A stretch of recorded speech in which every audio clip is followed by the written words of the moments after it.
The presence of Marc Marquez in the Ducati factory team has shaken up the MotoGP world. The prediction made by Crutchlow almost 2 years ago has now come true.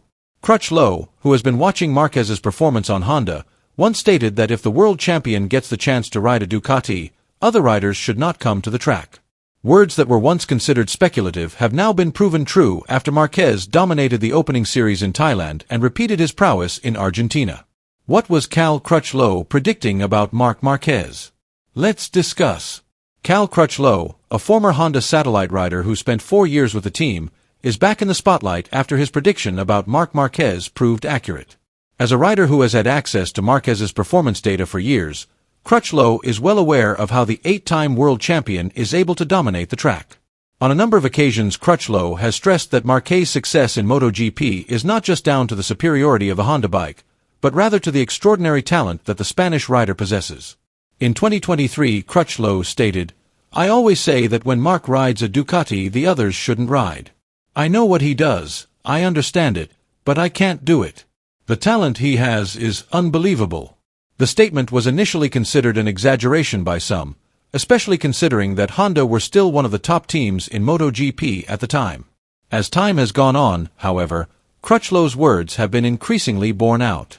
Now, almost 2 years after the statement was made, Marquez's dominant victory at the MotoGP of Thailand has further strengthened this analysis. In the race held at the Buriram circuit, Marquez showed an impressive performance, beating his opponents with his typical aggressive and precise style.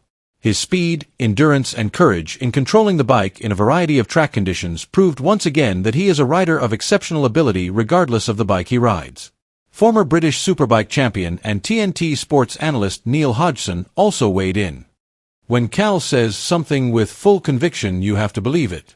He has access to Honda data and understands how Marquez works," said Hodgson. According to him, Crutchlow's observations are not just opinions, but are based on direct experience and a deep understanding of the world of motorcycle racing. Marc Marquez's victory at the Thailand Grand Prix was one of the most impressive moments in MotoGP history. The Spanish rider put in an exceptional performance, dominating the race from start to finish. Despite facing technical challenges in the form of non-ideal tire pressure, Marquez was able to control his bike with great precision, as if unaffected by the obstacles. MotoGP analyst Michael Laverty revealed just how superior Marquez's performance was at the Buriram circuit. He had 2 options, to win by 10 seconds or to reduce his speed. He had speed and dominance in every session, he said. Laverty also added that the victory had a big impact on the paddock, where Marquez's rivals were increasingly aware that they were facing a tough challenge this season. Not to be outdone in Thailand, Marquez again proved his mettle at the Argentinian Grand Prix. In difficult track conditions, he remained dominant and successfully secured victory with a smart race strategy. His victories in these 2 series further underline his status as a strong contender for the World Championship this season. However, Marquez remains cautious and does not want to be lulled by the positive results he has achieved.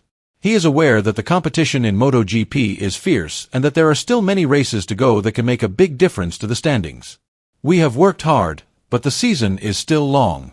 I am not going to underestimate anyone because every race is a new challenge," said Marquez. Marc Marquez put in an impressive performance at the Termas de Rio Hondo circuit in Argentina. The Gresini Ducati rider led 2 free practice sessions and even set a new lap record with a time of 1:37.2. Despite his dominant performance, Marquez admitted that there were 4 riders who could pose a serious threat to his chances of winning this weekend's race. In an interview after the session, Marquez mentioned several names to watch out for. One of them is his own brother, Alex Marquez, who was also strong throughout the session. "Alex Marquez is very strong here. He will definitely be a competitor," said Marc. Apart from Alex, there is also Fabio Di Giannantonio, who posted a fairly competitive time. However, Marquez believes that Di Giannantonio will have to improve his race pace if he is to compete at the front. Meanwhile, Francesco Bagnaia, or Pecco as he is affectionately known, had a minor incident during practice. Despite the fall, the defending MotoGP champion still showed impressive speed. "Bagnaia fell, but he was still fast," said Marquez. Marquez also mentioned Marco Bezzecchi as a big threat. Bezzecchi has a good track record on the circuit, having successfully won the Argentine race in 2023. "We know that Bezzecchi won here last year, so he can definitely be competitive again," added Marquez. The final name mentioned by Marquez was Aleix Espargaro. The Aprilia rider is known to have experience and a good track record at Termas de Rio Hondo, so he cannot be underestimated in this competition. Termas de Rio Hondo will be the first time that Marc Marquez has raced on a Ducati, as Argentina is not on the 2024 MotoGP calendar. This presents him with additional challenges due to the lack of track data with his new bike. In the first practice session, FP1, Marquez faced some obstacles due to the lack of track data. However, he was able to adapt quickly and set the fastest time in the second session, FP2. I struggled a bit in FP1, but I was much better in FP2, he admitted. I needed time to adjust the electronics, especially the engine braking system, because I have a slightly different braking style. But from FP1 to FP2 we made a lot of progress.